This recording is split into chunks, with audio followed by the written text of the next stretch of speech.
You're listening to Garden Master Ken Lane and the Top 10 Gardener Podcast. Welcome to the Top 10 Garden Show.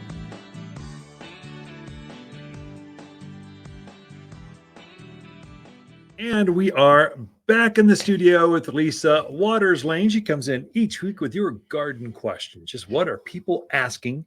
Even in a wintry kind of stormy system, gardeners are starting to think. I posted a picture of our winter blooming jasmine. We just swept it off. It's in full bloom. Yeah. Under the snow. And I posted to Facebook and Instagram. It like instantly went, all the gardeners went, oh my gosh, that's great. That's so exciting. So Jenny would like to know her ornamental grasses took a beating with the wind, the rain, and the snow. Yeah, they did. Is it okay to cut them back now? And how far back should they be cut? Yeah. So Jenny, great question. So yeah, they're looking ugly. They're just beat up, the pampas grass. All those plumes are just laying on the side. They're just cut them right back to the ground. And so most ornamental grasses, you're cutting back to about ankle high. Pampas, that really ginormous one, okay, that one's maybe knee high, a little bit less. You'll know because you'll see all the last year's growth. Last year, there's this curly Q thing that happens underneath there. You'll know where to go. So just cut them back, fertilize them with the 744 all-purpose plant food, and they will take off with new growth here shortly. I mean, usually grasses start to grow in March. Mm-hmm. So we're talking days away at this point. So and you can tell the plants, they're budding out. They're starting to, I cut back our mums. You're starting to see the growth come up. The peonies, you can see the eyes starting to show. They're wanting to go. So just go for it. The other question I should answer, because I got this at Rotaries at a luncheon on Tuesday, Prescott Frontier Rotary, I remember. They were asking, when can I prune back my roses? Hold off on the roses, because roses can be hurt by this kind of event. You want to keep that structure up over your roses for now, and then cut them back in March, because by March we're done. We can still see snow, but that cold, the bitter cold that comes right after the snow is far less likely in March.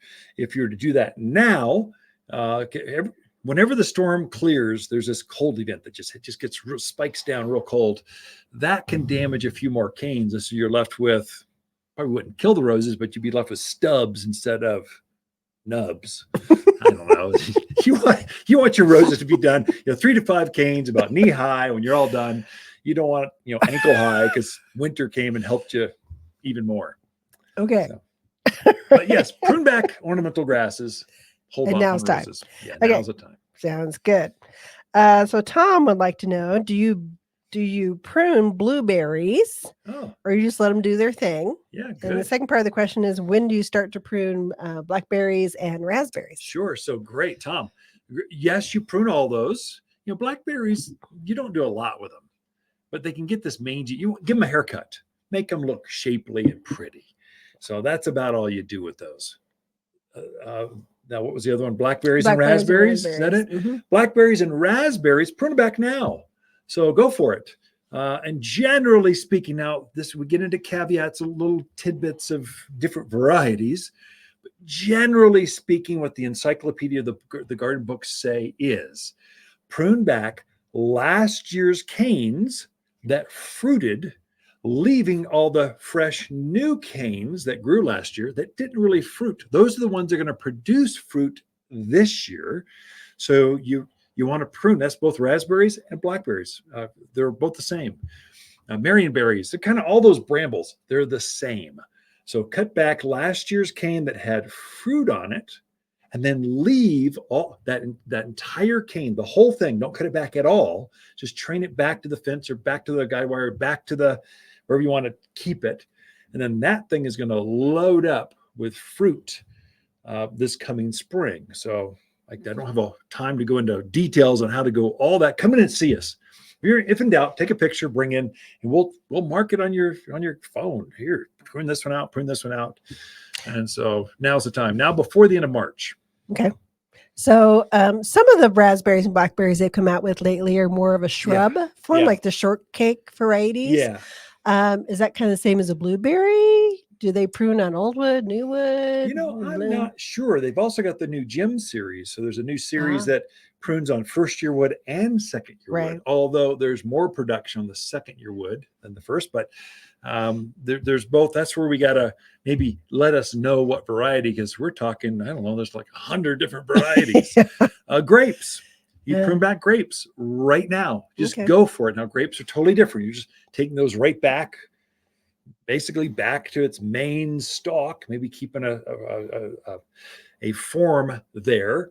But really, you're pruning those things back hard. I mean, they grew 10, 15 feet last year. Mm-hmm. You don't want all that on there. You want all that energy to come back, because grapes grow on new vines or new canes. So you want to cut it back so all those new canes start growing out, so you get more production. Mm-hmm. So I think we are just about out of time. Those are really good questions this week. Time to prune. You should feel the urgency.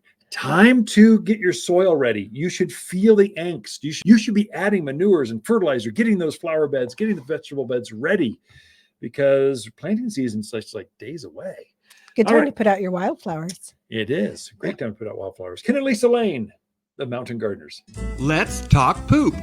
Hey, I'm Tommy at Waters Garden Center. Ken and Lisa are out right now, so I snuck in to remind you that it's time to add some manure to your garden. It's been a wet winter, and your soil is, well, pooped. Waters Barnyard Manure adds nutrients to get your garden growing. It's organic and odorless, so we really can say our poop don't stink. Buy 6 bags or more. Now that's a load of crap. Tommy, what's going on? Oh, poop, gotta go.